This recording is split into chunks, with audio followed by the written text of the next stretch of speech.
Good evening, Education Class 621. My name is Kevin Gentz. Special hi to all of you who I took math classes with this summer. If you're viewing this video, can't wait to see you again. Well, I can wait. We have some more time, but I'm here with you tonight to talk about Mucha Mitra and his video, and to talk about some of his basic educational concepts and strategies. I felt his video really addressed how kids can teach themselves. He put forth the thought that kids will learn to do what they want to learn how to do. And I was inspired by seeing the video, the way that the kids took the initiative to learn how to use the technology despite the language barriers, despite the technology barriers as well. And they advanced their learning in science, in other areas in history, and they were able to discover things in mathematics as well.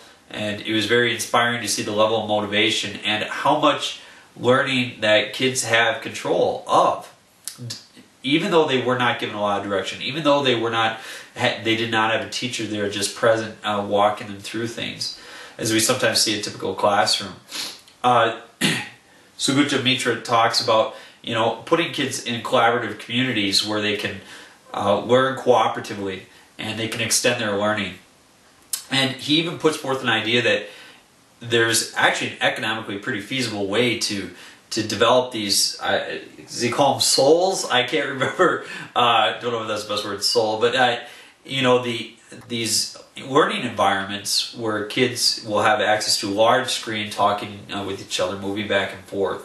And he, at the end, addresses, he says, education is a self-organizing system where learning is an emerging phenomenon. The idea that he feels like he's shown that as kids come together and as they're within this learning community, they build upon that learning even after they've been tested or assessed, and learning progresses, that they continue to ask questions, they continue to investigate, they continue to research even further.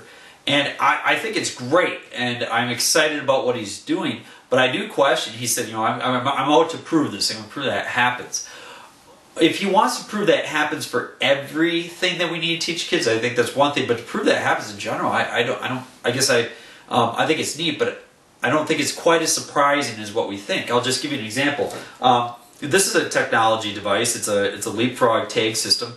My daughter, she would touch words on a book with it if she didn't know the word, and it would tell her what it was. It's got a little ear plug here, hooks up to your ears so you can hear what the word is. And one day she's in the car and she's reading a book to her brother, and we said, well, what? Where'd you learn how to read, Kiera? And we didn't know it. I didn't teach her. My wife didn't teach her. Preschool didn't teach her. Sunday school didn't teach her. Where'd she learn to read? She said, well, I learned from my leapfrog pen. And we didn't really give her any direction. We told her, basically touch and does this. And, lo and behold, she's took the initiative and she was able to read a lot of books. And by kindergarten, she's reading chapter books. And, you guys maybe have similar stories, but I think that's very interesting. But again, she had the interest, she had the passion, and learning is emerging from that, and with very little direction from us. So I think we've seen an example of that. If that's too new in terms of technology, here's an older thing. This may be a little bit more of a stretch, but I think we all remember these trains with the the wooden tracks, and we developed these intricate train systems that would connect at different points. And maybe for your math majors, these are networks and circuits as they travel with vertices. And maybe wondered, could you travel one path and touch all vertices and end up back where you started? And that's a very complicated mathematical theory that eventually becomes by Euler. And yet we probably thought through those things, maybe not to that depth, but just by playing. How many games did we play as kids? Or were we exposed to, whether it be musical instruments or activities or building blocks or art, where we weren't necessarily given direction, but we had curiosity and learning happened. And that's exciting. And it's exciting to be a part of. But a lot of time our institutions are not necessarily about, taking the things that we just enjoy learning about, but rather also teaching us to learn those things that we have to learn about. And every day we're faced with kids that come on into school and they need to learn from somebody. I guess the question that got me at the end was at one point they said, if a teacher can be replaced by a machine, he or she should be. and maybe some people think that a teacher could be replaced, but I guess that notion, it troubles me.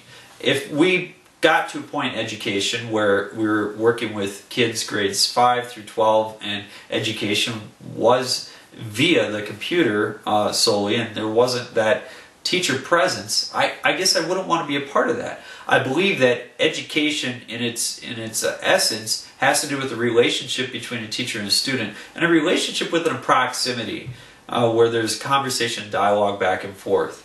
That there is a connection there, that there's a proximity in terms of space. If I give kids differential calculus, say, go learn it online, because there's a lot of really great sites out there that explain differential calculus. And come back to me, and I'll just be excited about what you learned.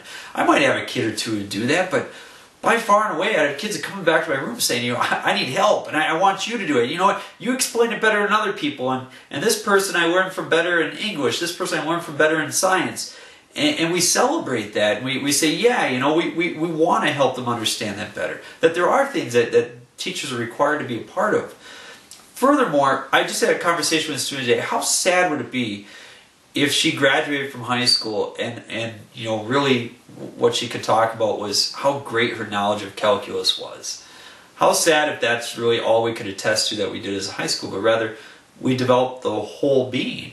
And sometimes we talk about education opportunities, and I would worry if this would happen with the screen and the little communities. You know, where's that relationship between the teacher and the student? And where are we developing the whole person?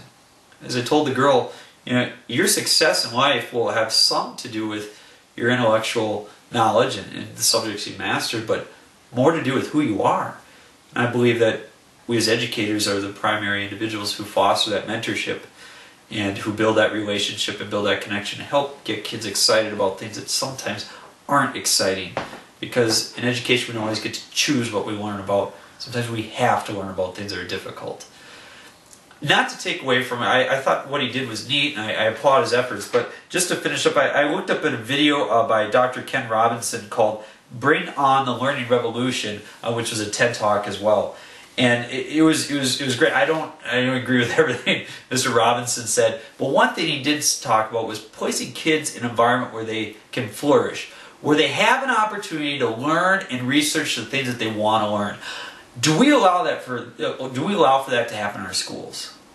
And you know what? Yes, maybe they have to learn math, maybe they have to learn science, but are they given an opportunity to pursue what they want to learn so that they can be excited about being an individual learner, and that they can get excited about learning in general, and then maybe start to investigate those other subject matters that we would ask them to look a little bit more intently at. So there are some thoughts.